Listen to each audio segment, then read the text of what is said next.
حضرت اما عائشہ رضی اللہ تعالیٰ عنہ مکہ مکرمہ سے حج کر کے مدینہ چلی ہیں، راستے میں ایک جگہ پہنچے تو اما کو کسی نے بتایا وہاں تو بلوائی پہنچ گئے۔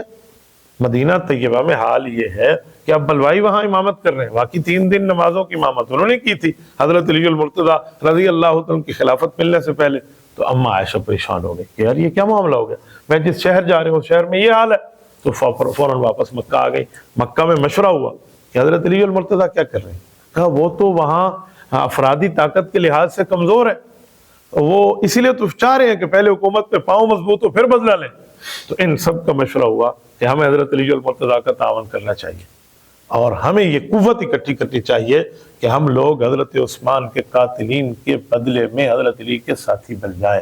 کیا کیا جائے، کیسے بندے اکٹھے کریں؟ تو ان کا مشورہ ہوا کہ ہم بصرہ جانا چاہیے۔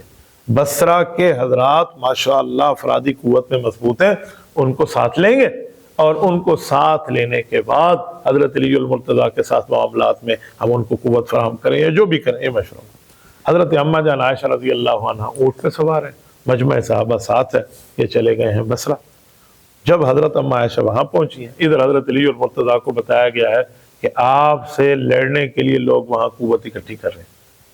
اب یہ کون بتانے والا ہے حضرت علی المرتضیٰ کو؟ یہ تو 100% الٹی خبر ہے۔ یہ وہی ہیں جنہوں نے حضرت عثمان کو شہید کیا ہے، بعد میں حضرت علی کے لشکر میں پناہ لی ہوئی ہے، بعد میں حضرت علی المرتضیٰ رضی اللہ تعالیٰ عنہ کے لشکر میں اپنی محبتیں ثابت کی جا رہی ہیں۔